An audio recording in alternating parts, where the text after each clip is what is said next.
আমি নিজে শহীদ স্মৃতি ফাউন্ডেশনে গিয়ে সেখানে যা দেখেছি নিজের চোখে, ওটা কারওয়ান বাজারের মাছ বাজারের মতন দেখতে। সেখানে কেউ চিকিৎসা পাওয়ার তো কথাই ওঠে না।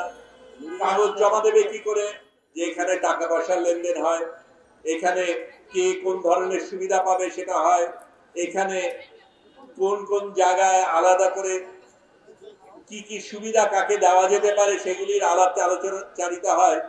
এটা অত্যন্ত বেদনাদায়ক। আমি মনে করি আমাদের অনেকগুলি রিফর্ম কমিটি হয়েছে, কমিশন হয়েছে, অনেক ধরনের সুপারিশ হয়েছে। যেটা সবচাইতে বেশি প্রয়োজন সেটা হচ্ছে আজকে যারা আহত নিহত তাদের পরিবারদের ব্যবস্থা নেওয়া, তাদের দায়িত্ব নেওয়া, তাদের চিকিৎসার ব্যবস্থা করা। আপনারা আহত হয়েছেন বলে, আপনারা ত্যাগ করেছেন বলে, আপনাদের রক্ত রাস্তায় ঝরেছে বলে আমরা আজকে ফাঁসিবাদ মুক্ত বাংলাদেশ পেয়েছি। কিন্তু যাদের প্রতি আমাদের সবচাইতে বেশি কৃতজ্ঞতা থাকা উচিত তাদেরকে আমরা অবহেলা করছি, এই লজ্জা আমাদের বেদনা দেয়। এই সরকার অবশ্যই আমরা সমর্থন করি, এই সরকার সার্থক হোক সেটা অবশ্যই আমরা চাই, এবং এই নিপীড়কমূলক বাংলাদেশ আমাদের সকলের স্বপ্ন। কিন্তু সেটা করতে গিয়ে আপনাদের প্রতি অবিচার করা হবে, এটা কোনোভাবেই গ্রহণ করা যায় না। আমি যতদূর শুনেছি, আমি নিজে শহীদ স্মৃতি ফাউন্ডেশনে গিয়ে সেখানে যা দেখেছি নিজের চোখে, ওটা কারওয়ান বাজারের মাছ বাজারের মতন দেখতে। সেখানে কেউ চিকিৎসা পাওয়ার তো কথাই ওঠে না। কাগজ জমা দেবে কি করে? আমাদের দেশে আমলাতন্ত্র কোন পর্যায়ে চলে গেছে শহীদ স্মৃতি ফাউন্ডেশনে গেলে বোঝা যায়। যে রিকশাওয়ালা আহত হয়েছেন, যে কাতরাচ্ছেন হাসপাতালে, তার পরিবার কোথা থেকে এতগুলি ফর্ম পূরণ করে, এখান থেকে স্টিল স্বাক্ষর জোগাড় করে, ওখান থেকে সই জোগাড় করে সেই কাগজ জমা দেবেন আমি বুঝি না, আমার জন্য বোধগম্য না। কিন্তু তারা যদি সেটা করেনও, তারপরে সেই কাগজ হারিয়ে যায়, বহুবার হারিয়ে যায়। এমনকি আমাকে বলেছেন একজন তার কাগজ জমা দেওয়ার পরে 10 বার হারিয়ে গেছে। এটা কি করে হয় আমি বুঝি না।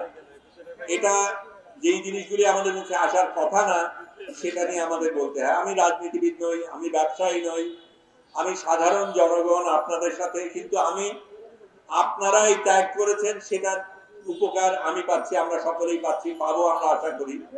কিন্তু যেই কথাগুলি আমাদের কানে আসে সেগুলি অত্যন্ত চিন্তার বিষয়।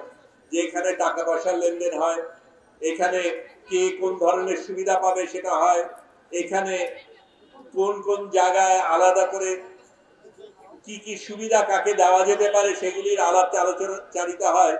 এটা অত্যন্ত বেদনাদায়ক। আমি মনে করি আমাদের অনেকগুলি রিফর্ম কমিটি হয়েছে, কমিশন হয়েছে, অনেক ধরনের সুপারিশ হয়েছে। যেটা সবচাইতে বেশি প্রয়োজন সেটা হচ্ছে আজকে যারা আহত নিহত তাদের পরিবারদের ব্যবস্থা নেওয়া, তাদের দায়িত্ব নেওয়া, তাদের চিকিৎসার ব্যবস্থা করা, যদি বিদেশে যেতে হয় সেটা করা। এটা এমন কোনো খরচের ব্যাপার না। যেখানে আমলাদের সুবিধা পাওয়ার জন্য এত টাকা খুঁজে পাওয়া যায়, সেখানে আহতদের চিকিৎসার জন্য এরকম করে তাদের ঘুরে বেড়াতে হয়। এটা অত্যন্ত লজ্জাজনক। আমি সত্যি মনে করি আপনারা যেই কাজ করেছেন, যেই কাজ করছেন, সেটাকে আমাদের সালাম দেওয়া উচিত। আপনাদের কারণে আমরা এই বাংলাদেশ পেয়েছি, সেটা আমাদের স্মরণ করিয়ে দেওয়া দরকার।